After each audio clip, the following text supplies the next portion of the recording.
नमस्कार दोस्तों। हम राजस्थान सीएचओ का पेपर हल करवा रहे हैं। इसमें 2020 में कंडक्ट कराया गया था और उसमें हम 80 क्वेश्चंस ऑलरेडी इसमें सॉल्व करा चुके हैं। लास्ट रिमेनिंग 20 क्वेश्चंस हैं जो कि अभी हम इस वीडियो में देखने वाले हैं। तो यहाँ तक हमने 80 क्वेश्चन तक तो हम यहाँ पे सॉल्व करवा चुके हैं। ठीक है, जो 81 क्वेश्चन है वो है अपना नो NET E N norethindrone enanthate गर्भधारण में कितने समय के लिए बचाता है। तो उन्होंने पूछा है कि जो ये नेट ईएन का जो कि इंजेक्शन्स होते हैं वो जो क्या बोलते हैं प्रेगनेंसी को कितने समय के लिए बचाते हैं एक बार यूज होने के बाद में। ठीक है, तो अगर इसमें हम देखें तो ये क्या है, ये कॉन्ट्रासेप्टिव है। ठीक है, कॉन्ट्रासेप्टिव है, वो भी इंजेक्टेबल है। ठीक है, जिसको हम पैचे जाते हैं इसके या फिर इंजेक्शन आता है। ठीक है, जिसमें हम एक बार लगाने के बाद ये 2 मंथ तक आपको प्रेगनेंसी नहीं होने देता है। तो आपके मन में ये चीज़ आ रही होंगी कि ये 2 मंथ तक ऐसा क्या करता है जिसकी वजह से प्रेगनेंसी कंसीव नहीं होती है। तो सबसे इम्पोर्टेंट चीज़ इसमें ये है, जो नेट ईएन का जो इंजेक्शन होता है ये रिजेंबल होता है। रिजेंबल मतलब फंक्शन करता है जैसे प्रोजेस्टेरोन हार्मोन काम करता है, उसी के रिजेंबल ये काम करता है। किसकी तरह? प्रोजेस्टेरोन की तरह। ठीक है, तो एक तरीके से ये प्रोजेस्टेरोन हार्मोन ही की तरह काम करता है। ठीक है, दूसरी बात यह है कि जब ये प्रोजेस्टेरोन रिलीज करता है तो उसकी वजह से, ठीक है, उसकी वजह से जो नेगेटिव फीडबैक है वो हमारी बॉडी मेंटेन करती है और उसकी वजह से प्रेगनेंसी कंसीव नहीं होती है। तो अब हम इसमें ऑप्शन देख लेते हैं, 1 माह, 2 माह, 3 माह, 4 माह। तो इसमें अगर हम नेट ईएन का देखें तो ये 200 का आता है, 200 ऐसे करके नेट ईएन 200, जो कि 2 महीने के लिए वैलिड रहता है, 2 महीने तक इफेक्ट करता है। तो इस क्वेश्चन का क्या आंसर जाएगा? 2 मंथ। ठीक है, नेक्स्ट क्वेश्चन है, आईयूसीडी का सबसे अधिक पाया जाने वाला प्रतिकूल प्रभाव साइड इफेक्ट क्या है। तो इसमें प्रतिकूल का मतलब यही है कि आपका जो सबसे ज़्यादा मतलब मोस्ट कॉमन, ठीक है, मोस्ट कॉमन साइड इफेक्ट कौन सा है वो यही पूछने की कोशिश कर रहा है। हिंदी में आपको कंफ्यूज नहीं होना है। तो अभी आप ऑप्शन देख लेते हैं, एक्टोपिक प्रेगनेंसी है, एक्सेसिव मेंस्ट्रुअल फ्लो है, रप्चर ऑफ यूटेरस है और expulsion of intra uterine contraceptive devices है। ठीक है, तो अभी आपको, अगर आपको पढ़ा होगा, अगर आपको पढ़ा नहीं है तो हम बता देते हैं इसमें कि जो जो आईयूसीडी होती हैं इसका जो मोस्ट कॉमन जो साइड इफेक्ट है वो कौन सा है? ब्लीडिंग। ठीक है, ब्लीडिंग। ठीक है, लेकिन जो मोस्ट कॉमन कॉज है किस चीज़ का? टू रिमूव किसको रिमूव करने के लिए? आईयूसीडी को। ठीक है, तो वो मोस्ट कॉमन कॉज क्या है? वो है पेन। क्योंकि सबसे ज़्यादा किस में निकाली जाती है? पेन की वजह से क्या निकाली जाती है? आईयूसीडी निकाली जाती है। ठीक है, क्योंकि ये टॉलरेट नहीं करता। इसका मोस्ट कॉमन साइड इफेक्ट है वो है ब्लीडिंग, और most common cause of removal of IUCD तो क्या है? पेन। ठीक है, तो इसका आंसर क्या जाएगा इसमें? मोस्ट, ठीक है, तो इसका आंसर क्या जाएगा? Excessive menstrual flow. ठीक है, तो इसका आंसर बी है। तो इसका आंसर क्या हुआ? बी। ठीक है, बी इसका आंसर है। बी इसका आंसर है। नेक्स्ट क्वेश्चन है इसमें, एचआईवी संक्रमण पता लगाने के लिए कौन सी तकनीक अपनाई जाती है। ठीक है, सिंपल सा क्वेश्चन है, आपको याद होना चाहिए। तो जो ये T3 क्वेश्चन है उसका आंसर है इसमें, अभी आप ऑप्शन देख लेते हैं इसमें कि नॉर्थन ब्लॉट है, एलिसा तो इसमें कॉमन है, तो एलिसा तो इसका आंसर मतलब आप इसमें तो रिकॉग्नाइज नहीं कर सकते। तो इम्पोर्टेंट चीज़ है कि आप इसमें ये देखना है कि कौन सा एलिसा इसमें, मतलब एलिसा के साथ हम कौन सा टेस्ट करते हैं। तो नॉर्थन ब्लॉट करते हैं, इम्यूनो ब्लॉट करते हैं, साउथर्न ब्लॉट करते हैं और वेस्टर्न ब्लॉट करते हैं। अगर आपको कुछ भी पता है तो आपको ये चीज़ ज़रूर पता होना चाहिए कि वेस्टर्न ब्लॉट टेस्ट करते हैं, वो भी एलिसा के साथ में, तो ही हम पता लगाते हैं HIV। ठीक है, एलिसा तो हम करते ही हैं, लेकिन जो वेस्टर्न ब्लॉट है वो एक कन्फर्मेटिव, तो मतलब कन्फर्मेटिव नहीं है लेकिन एक इसका क्लासिकल डायग्नोसिस है। ठीक है, तो वेस्टर्न ब्लॉट प्लस एलिसा, इसका आंसर क्या जाएगा? डी जाएगा। ठीक है, तो डी इसका आंसर है। ठीक है, नेक्स्ट क्वेश्चन है इसमें, किशोरावस्था में सबसे ज़्यादा पाई जाने वाली पोषण संबंधी कमी कौन सी है? ठीक है, इम्पोर्टेंट चीज़ है कि जो किशोरावस्था होती है, जो किशोरावस्था होती है उसमें सबसे ज़्यादा पोषण संबंधी कमी कौन सी होती है? तो हम ही देख लेते हैं। इसमें जिंक की कमी नहीं होती है, कैल्शियम इसमें ऑप्शन में है, हाइपोथायरॉयडिज्म है, आयरन डेफिशिएंसी एनीमिया है। तो जो किशोर होते हैं, जो किशोरावस्था होती है उसमें एक कमी पाई जाती है जिसको बोलते हैं आयरन डेफिशिएंसी एनीमिया, जो कि मोस्ट कॉमन है इस एज में। ठीक है, तो मोस्ट कॉमन किशोरावस्था में पोषण संबंधी कमी कौन सी है? Iron deficiency anaemia. तो अपना आंसर क्या जाएगा? ए।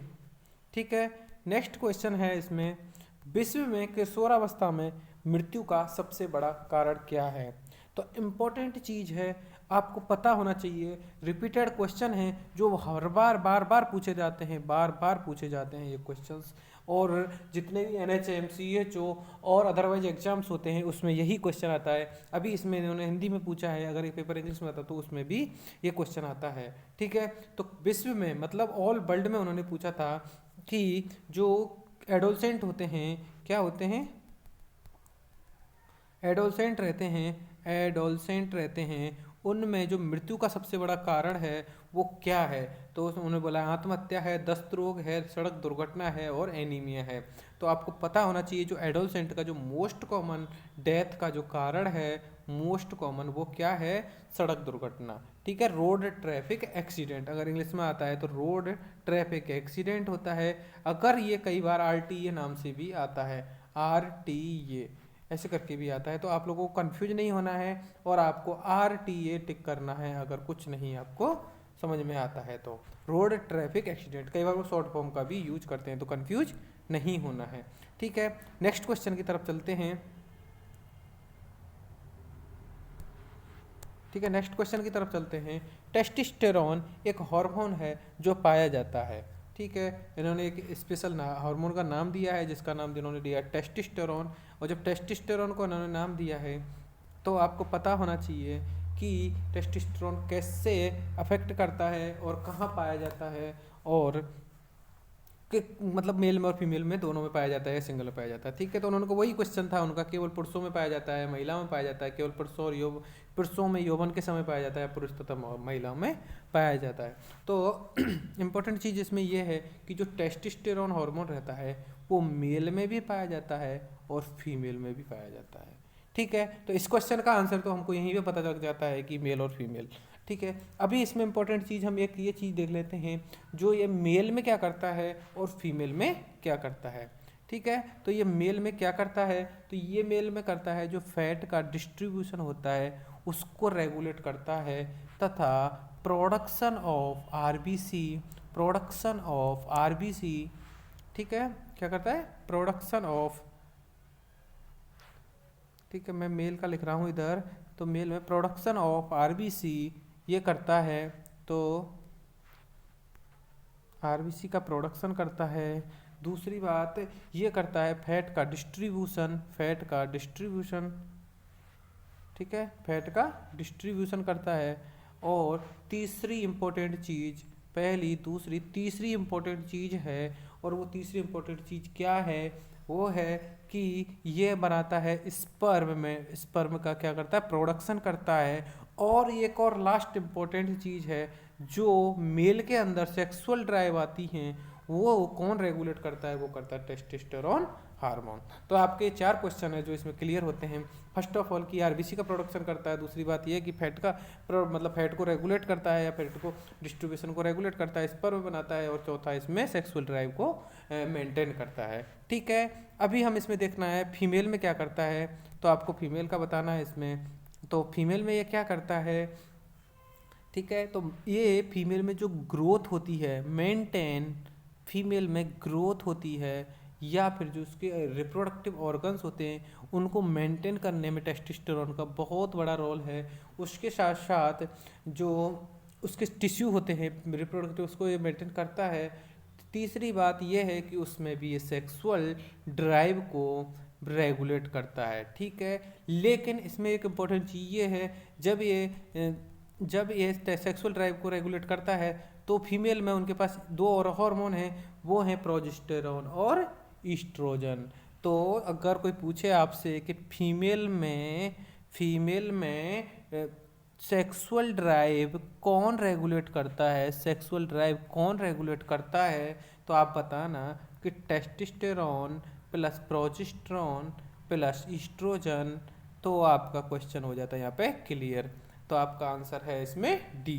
तो हमारा क्वेश्चन बताने का मतलब ये नहीं है सिर्फ आंसर बताना, लेकिन हम बताना कोशिश कर रहे हैं कि इस क्वेश्चन से रिलेटेड जितने भी क्वेश्चन आते हैं वो आपको पता होना चाहिए। ठीक है, तो इसमें आपको पता चल गया कि फीमेल में क्या होता है।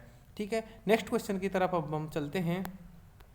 किशोर बालक बालिकाओं में डी वॉर्मिंग के लिए क्या दी जाती है, अल्बेंडाजोल दी जाती है, जिसकी डोज कितनी होती है वो उसने एक सिंपल सा फार्माकोलॉजी से क्वेश्चन उठाया था जो आपको यहाँ पे पता होना चाहिए।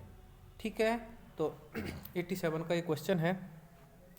तो आपको इसमें ऑप्शन देख लेना है, 100 mg, 200 mg, 400 mg और 800 mg। तो इसमें आपको कुछ नहीं करना है, बस सिर्फ पता होना चाहिए था आपको, अगर आपने कहीं पे PSC CSC पे काम किया है, अगर आपकी कम्युनिटी में ड्यूटी लगी है तो जो अल्बेंडाजोल की टैबलेट्स आती हैं, सिरप आती हैं, ठीक है, टैबलेट भी आती हैं और सिरप भी आती है। तो जब वो टैबलेट की बात कर रहा है तो टैबलेट में हम जो अल्बेंडाजोल का जो डोज देते हैं वो हम कितना देते हैं, तो आपको इसमें पता होना चाहिए कि हम इसमें कितना डोज देते हैं, 400 mg। ठीक है, 400 mg OD देते हैं। ठीक है, OD देते हैं। अब इसमें एक चीज़ इंपॉर्टेंट ये है कि वो भी जो OD देते हैं वो हम 14 डेज में एक बार, 14 दिन में एक बार देते हैं, वो भी अल्बेंडाजोल। तो ये आंसर जाएगा इसमें सी। तो 87 में क्या आंसर आएगा, सी। ठीक है, तो ये क्वेश्चन इसमें क्लियर हुआ है। नेक्स्ट क्वेश्चन है, गैर संक्रामक रोग। गैर संक्रामक रोग मीन्स नॉन कम्युनिकेबल डिजीज कौन, मतलब उसका एक डेफिनेशन के रूप में उन्होंने पूछना चाहा। ठीक है, तो अब अपने इसमें ऑप्शंस के अकॉर्डिंग हमको क्वेश्चन सेलेक्ट करना है और उसका आंसर अपने यहाँ पे लिखना है। ठीक है, एक व्यक्ति से दूसरे व्यक्ति को फैल सकते हैं। अब उन्होंने सबसे इंपॉर्टेंट चीज़ तो उन्होंने दी है, कीवर्ड इसका नाम है नॉन, मीन्स नेगेटिव क्वेश्चन है। ठीक है, ये चीज़ें आप कभी नहीं छोड़ना है। नॉन हो गया, एक्सेप्ट हो गया, एट लीस्ट हो गया, लीस्ट कॉमन हो गया, मोस्ट कॉमन हो गया। ठीक है, तो ये वर्ड आते हैं क्वेश्चन में, ये क्वेश्चन की क्या बता देते हैं, दशा बदल देते हैं। ठीक है, तो ये चीज़ें आपको कभी भी मिस नहीं करनी है। जैसे ये क्वेश्चन है नॉन कम्युनिकेबल डिजीज, मतलब जो कम्युनिकेबल नहीं है। ठीक है, तो इसमें एक नेगेटिव क्वेश्चन है, तो एक व्यक्ति से दूसरे व्यक्ति को फैल सकते हैं। तो अगर आपको इसमें पता चल रहा है कि जो फैल सकते हैं वो कम्युनिकेबल हो गए, नॉन कम्युनिकेबल नहीं है, तो मतलब ये आंसर नहीं है। ठीक है, नेक्स्ट है इसमें, एक व्यक्ति से दूसरे व्यक्ति को संपर्क द्वारा नहीं फैलते। इंपॉर्टेंट चीज़ है ये इसमें कि एक व्यक्ति से दूसरे व्यक्ति को संपर्क द्वारा नहीं फैलते।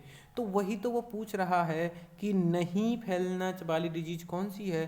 तो ये हमारे इससे जो डेफिनेशन है उसको क्या कर रहा है, ये फॉलो कर रहा है। एक व्यक्ति से दूसरे व्यक्ति को संपर्क द्वारा नहीं फैलते। अगर हम इसको इंग्लिश में बोलें कि disease that can not be transferred from one person to another person, तो इसका ये आंसर है। ठीक है, अभी हम और इसको कंफर्म कर लेते हैं कि ये इसमें से आंसर नहीं है क्या। ठीक है, वेक्टर द्वारा फैलते हैं, तो वेक्टर से द्वारा नॉन कम्युनिकेबल डिजीज अगर फैलती तो वो कम्युनिकेबल होती, तो ये भी आंसर आपका गलत है। उपरोक्त में से कोई नहीं, तो हमारा ये आंसर तो कम से कम मैच कर रहा है, तो ये भी आंसर गलत होता है। तो इसमें आंसर क्या जाएगा, इसमें आंसर जाएगा बी, और बी इसका क्या है, करेक्ट आंसर है। ठीक है, तो इसका आंसर क्या है, बी।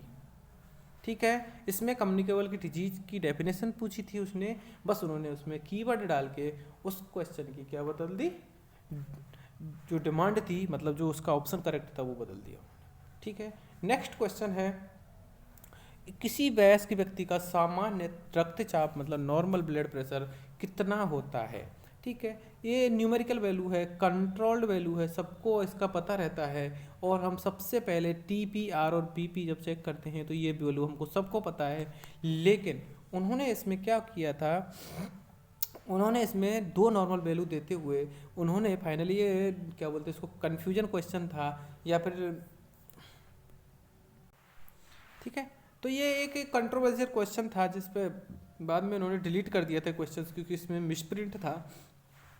ठीक है, तो अभी हम इसमें देखते हैं कि 120/180 ये ऑप्शन था, 139 to 80/89 एंड 140/150 और 99/। लेकिन आपको ये चीज़ पता होना चाहिए कि बीपी कितना होता है, ये हमारा इंपॉर्टेंट चीज़ है। और उसमें माना था उन्होंने ये आंसर, ठीक है, ये आंसर माना था जो कि शायद इस क्वेश्चन के अकॉर्डिंग गलत था क्योंकि 180 नहीं होता है, लेकिन उन्होंने ये मिस्टेक माना था कि ये मिसप्रिंट हुआ है। तो अभी आपको हमको पता होना चाहिए कि रेंज में ब्लड प्रेशर होता है वो कितना होता है और कितने तक हम एक्सेप्टेबल है। ठीक है, तो नॉर्मल ब्लड प्रेशर हम देख लेते हैं, एक एडल्ट का, तो ये भैंस का, तो मतलब एडल्ट का हमको देखना है। और जब हम एडल्ट का देखते हैं तो हमको पता होना चाहिए जो ये नॉर्मल वैल्यू वो है 120/80, ये तो सबको पता है। लेकिन अगर कोई पूछे कि मैक्सिमम कितना मानते हैं, तो 130 मतलब 139 तक हम उसको हाइपरटेंशन डिसाइड या डिटरमाइन नहीं करते हैं। ठीक है, अगर कोई पूछे कि सर डायस्टोलिक कितना होता है, तो आपको बताना है कि जो डायस्टोलिक ब्लड प्रेशर होता है वो जब तक 89 से ऊपर या मतलब 90 तक नहीं जाएगा तो हम इसको क्या नहीं मानेंगे, हाइपरटेंसिव नहीं मानेंगे। तो ठीक है, ये 139 और ये इसका क्या है, एक टर्मिनेटिंग वैल्यू है। तो ये चीज़ें आपको पता होना चाहिए। तो इसका अगर ये क्वेश्चन अगर करेक्ट होता तो इसका आंसर जाता है इसमें बी, लेकिन बाई मिसप्रिंट हुआ था तो 120/80 पूछना चाहता था वो, तो ये नहीं हुआ। तो अभी अगर आपसे क्वेश्चन ऐसा आए तो आपको रेंज का इंपॉर्टेंट ध्यान रखना है क्योंकि पेपर में मिस्टेक नहीं होती है, मिसप्रिंट नहीं होती है। ठीक है, ये एक गलती से हुआ था उस टाइम। ठीक है, नेक्स्ट क्वेश्चन की तरफ चलते हैं। मधुमेह डायबिटिक मेलाइटिस के रोगी के प्रमुख लक्षण क्या होते हैं। ठीक है, तो एक डायबिटीज डिजीज है जो कि एक एंडोक्राइन का एक बहुत बड़ा डिजीज है जिसमें डायबिटिक मेलाइटिस दो तरीके का होता है, टाइप फर्स्ट होता है, टाइप सेकंड होता है। जो टाइप फर्स्ट होता है वो हम जो अर्ली एजेज होती हैं उसमें देखने को मिलता है, मतलब चाइल्ड में देखने को मिलता है। टाइप टू होता है वो एज के अकॉर्डिंग होता है, मतलब अगर बुढ़ापे में होता है तो वो क्या होता है, टाइप टू होता है जो इंसुलिन डिपेंडेंट होता है। इम्पोर्टेंट क्वेश्चन है ये सब के सब। जो इंसुलिन डिपेंडेंट होता है, इंसुलिन डिपेंडेंट कौन सा होता है, इंसुलिन डिपेंडेंट होता है टाइप 1 होता है।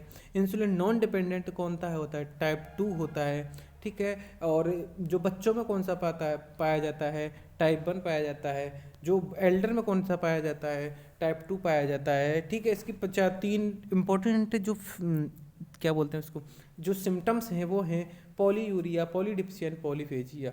ठीक है, पॉलीयूरिया में क्या होगा कि पेशेंट बार बार यूरिन करेगा, पॉलीडिप्सिया में क्या होगा उसको बार बार प्यास लगेगी, और पॉलीफेजिया में क्या होगा बार बार भूख लगेगी। तो ये डायबिटीज़ के एक इंपॉर्टेंट सिम्टम है, क्लासिकल सिम्टम्स हैं जो आपको पता होना चाहिए। और भी बहुत सारे सिम्टम्स हैं, बहुत बड़ा डिजीज। जब हम नर्सिंग वाईफाई पे ऑनलाइन क्लासेस स्टार्ट होंगी या फिर जब हम ये टॉपिक वाइज ये सब डिजीज कंप्लीट कराने वाले हैं पूरा कोर्स, तो वहाँ पे आप देखेंगे कि डायबिटीज पूरी क्या है। ठीक है, तो अगर आप देखना चाहते हैं तो नर्सिंग वाईफाई के चैनल के बारे में आपको देखना है तो नर्सिंग वाईफाई आप विजिट कर सकते हैं। ठीक है, तो इसका आंसर आपको पता चल गया होगा कि उपरोक्त सभी हैं, लेकिन आप अगर इसका टाइप 1 और टाइप 2 के बारे में सोच रहे हैं तो ये आपके लिए सबसे अच्छा है। ठीक है, सामान्य व्यक्ति में HbA1c की मात्रा कितनी होती है। 91 क्वेश्चन है, सिंपल सा क्वेश्चन है। अगर हम बोले तो ये रटने वाला क्वेश्चन है कि जो HbA1c होती है वो कितनी होती है नॉर्मल, तो 6% से कम मानते हैं। ठीक है, ये सॉन्डर्स में भी यही है। कुछ बुक्स में इसको पॉइंट में इधर उधर करके लिखा है, लेकिन आपको 6 से राउंड फिगर में याद करना है। अगर इससे कम है तो आपका HbA1c नॉर्मल है, अदरवाइज नॉर्मल नहीं है। इंपॉर्टेंट चीज़ इसमें क्या आती है कि जो HbA1c का ये क्वेश्चन आता है कि HbA1c क्या काम करती है, तो ये आपका 90, ये क्वेश्चन ये है 90 डेज का जो ब्लड में ग्लूकोज लेवल था, ठीक है, वो कैसे मेंटेन कर रहा है, तो उसको दर्शाने में जो HbA1c का उपयोग करते हैं। ठीक है, तो ये एक इम्पॉर्टेंट चीज़ है कि अगर कोई क्रॉनिक अगर झूठ बोलता है कि मैं नहीं सर मैं बहुत अच्छे से डाइट मेंटेन कर रहा हूँ, तो अगर आप HbA1c देखेंगे अगर उसकी मात्रा 6% से ज़्यादा आती है तो उसको हम ये बोल सकते हैं कि उन्होंने डाइट मेंटेन नहीं की है। ठीक है, तो सिंपल सी बात है इसमें कि 6 से कम का ही HbA1c की मात्रा होती है। ठीक है, तो दो क्वेश्चन हैं इसमें, एक तो 90 डेज के लिए जो 90 डेज बैक का सब पूरा प्रोफाइल दिखा देता है ये, और तीसरी बात ये है कि जो ब्लड है वो मतलब वो डाइट मेंटेन कर रहा है कि नहीं, उसके हिसाब से इसमें ग्लूकोज। ठीक है, तो ये इसका आंसर है। नेक्स्ट क्वेश्चन है इसमें, किसी वयस्क में रैंडम ब्लड शुगर की मात्रा कितनी होती है जो कि जिसको डायबिटिक माना जा सकता है। ठीक है, तो सिंपल है और पता भी होना चाहिए आप लोगों को कि जो रैंडम ब्लड शुगर जिसको हम आरबीएस बोलते हैं, ठीक है, अगर किसी ने हॉस्पिटल में काम किया है तो आरबीएस बोलते हैं, इसका टेस्ट भी होता है। तो डायबिटिक मेलाइटस से संदेह होना चाहिए। ठीक है, तो सबसे पहले आपको आरबीएस नॉर्मल पता होना चाहिए, वो भी फास्टिंग वाला। ठीक है, तो फास्टिंग का कितना होता है, 70 से 110 mg पर DL। ठीक है, mg पर DL, mg पर DL। ठीक है, अगर मैं बोलूँ कि mg पर DL ठीक है, लेकिन आपको रेंज में पूछना है तो इसमें आपको पहले ऑप्शन देख लेते हैं। आप 80 हो गया, 140 हो गया, 100 हो गया, ठीक है, 100 mg से 140 ये करके, या फिर 200 हो गया।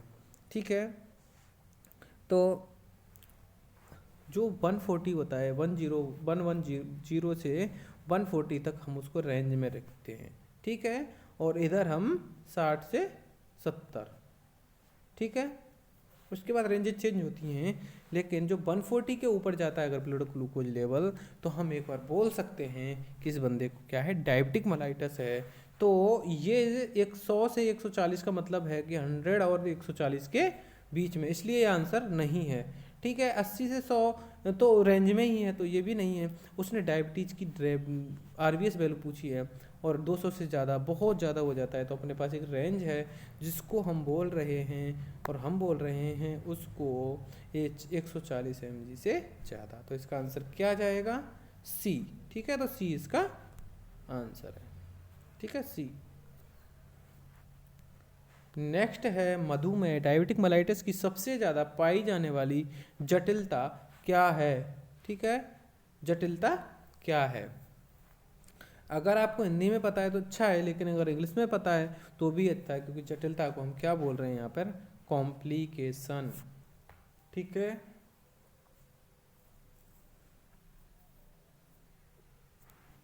ठीक है, तो मोस्ट कॉमन उनसे पूछी है उन्होंने, मैंने बोला है कि जब मोस्ट कॉमन, लीस्ट कॉमन, अगर ये वर्ड आ जाते हैं तो क्वेश्चन का मतलब ही बदल जाता है, क्वेश्चन का अर्थ बदल जाता है, आंसर बदल जाते हैं।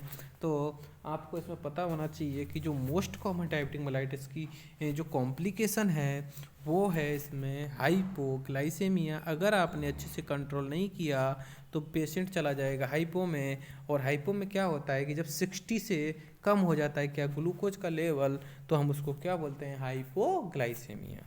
ठीक है, तो हाइपोग्लाइसेमिया इसकी मोस्ट कॉमन है और कॉम्प्लिकेशन है, तो ये भी आपको पता होना चाहिए। अभी हम देख लेते हैं इसमें कि गैलेक्टोसीमिया क्या है। तो गैलेक्टोसीमिया में क्या होता है कि गैलेक्टोज होता है वो ब्लड में एक्युमुलेट हो जाता है, जो कि जो पेशेंट होता है जिसको गैलेक्टोसीमिया होता है वो डेयरी प्रोडक्ट यूज नहीं कर सकता, ब्रेस्ट फीडिंग भी यूज नहीं कर सकता या नहीं ले पाता है, क्योंकि इसका लेवल बढ़ने से टॉक्सिसिटी ऐसी मतलब टॉक्सिड जैसे होने लग जाता है। ठीक है, हाइपोग्लाइसेमिया इसका आंसर है ही। हाइपरग्लाइसेमिया मतलब जिसमें हाँ ये चीज़ इंपॉर्टेंट है इसमें कि हाइपरग्लाइसेमिया डायबिटिक मेलाइटिस में होता है, लेकिन हाइपरग्लाइसेमिया इसका सिम्टम्स है, ना कि इसका कॉम्प्लिकेशन है हाइपोग्लाइसेमिया।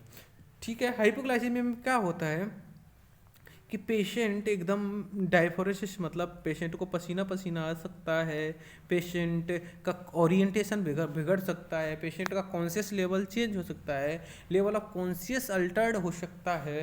तो ये चीज़ें आपको यहाँ पे पता होना चाहिए। ठीक है, नेक्स्ट क्वेश्चन की तरफ चलते हैं। और मानव शरीर में कैंसर किस प्रकार फैलता है।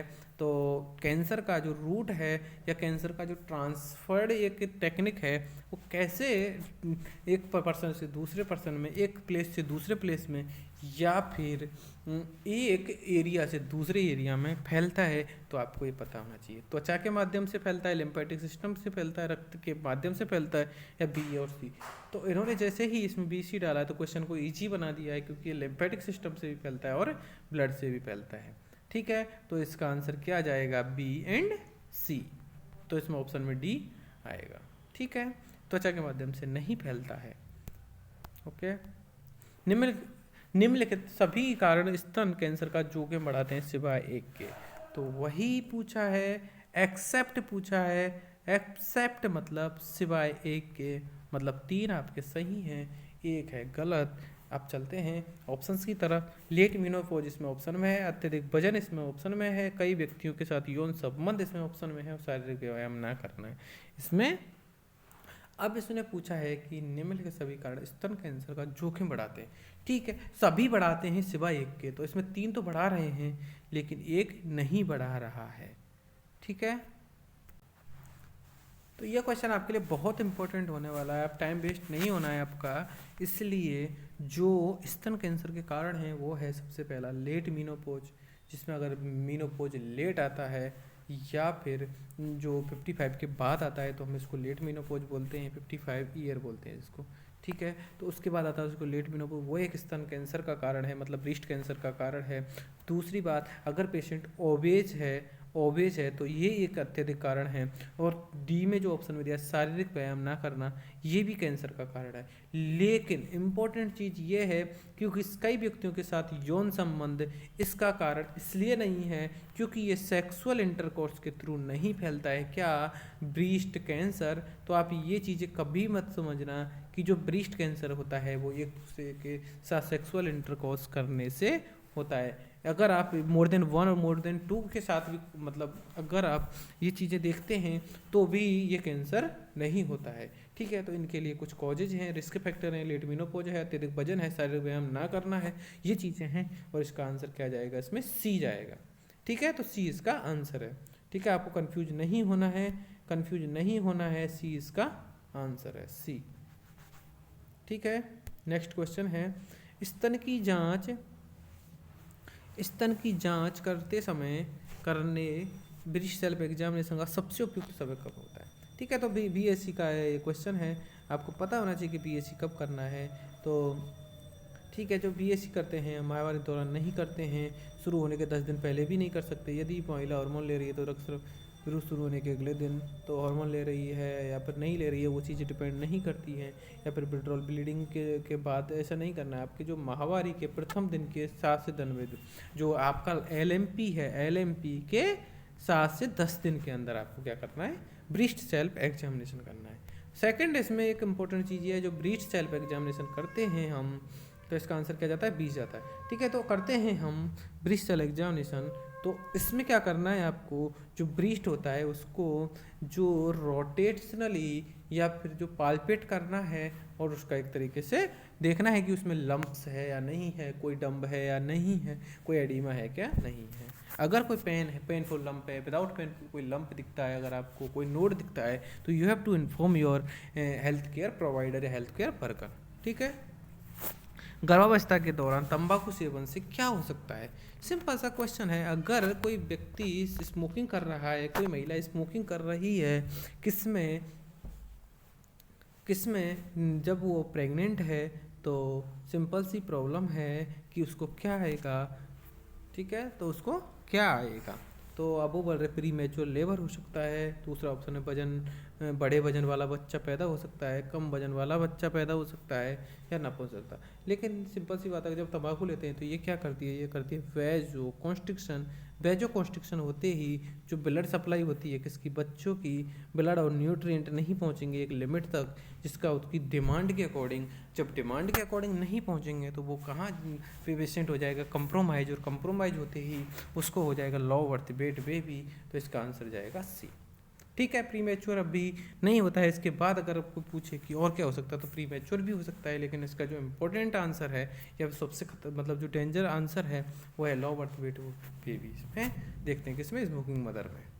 ठीक है, अगर सिंपल से बोलें तो स्मोकिंग मदर में क्या देखते हैं हम, लो बर्थ वेट बेबी। ठीक है, नेक्स्ट क्वेश्चन है, इंसुलिन इंजेक्शन का सामान्यतः किस के लिए दिया जाता है। तो सिंपल सा क्वेश्चन हम ऑलरेडी बता चुके हैं, type 1 diabetes insulin dependent, type 2 non insulin dependent. ठीक है, तो इसका आंसर क्या जाएगा, टाइप 1। ठीक है, नेक्स्ट क्वेश्चन है इसमें, सामान्य मानव विकास के लिए प्रतिदिन आयोडीन की कितनी मात्रा की आवश्यकता होती है। ठीक है, आयोडीन का क्वेश्चन है, नॉर्मल वैल्यू आपको पता होना चाहिए कि जो हम आयोडीन कितना लेना है अपने को 100 to 150 माइक्रोग्राम। तो you have to answer share कि आपका आंसर सी जाएगा। ओके, तो आयोडीन की मात्रा कितनी होनी चाहिए हमारे खाने में 100 to 150 माइक्रोग्राम। लास्ट क्वेश्चन, ये राजस्थान CHO का एग्जाम है, आप देख रहे हैं नर्सिंग वाईफाई चैनल। तो लास्ट क्वेश्चन है, सर्वाइकल कैंसर से बचाव के लिए कौन सी वैक्सीन इस्तेमाल की जाती है। ठीक है, आपका सही है, क्वेश्चन है, लास्ट है, और लास्ट क्वेश्चन है सर्वाइकल कैंसर के लिए वैक्सीन। तो सर्वाइकल कैंसर की कौन सी वैक्सीन होती है, ह्यूमन पैपिलोमा वायरस वैक्सीन। ठीक है, तो डी इसका आंसर है। और ये हम क्वेश्चन से 100 डिस्कस कर चुके हैं। नेक्स्ट हम इम्यूनाइजेशन शेड्यूल डिस्कस करने वाले हैं, जिसमें 2023 के अकॉर्डिंग जो कि अभी अपडेट हुआ है। तो आप देखते रहिए हमारा नर्सिंग वाईफाई चैनल, और आप सभी का इस प्रकार स्वागत रहेगा, और आप हमको सपोर्ट कीजिए। Thank you.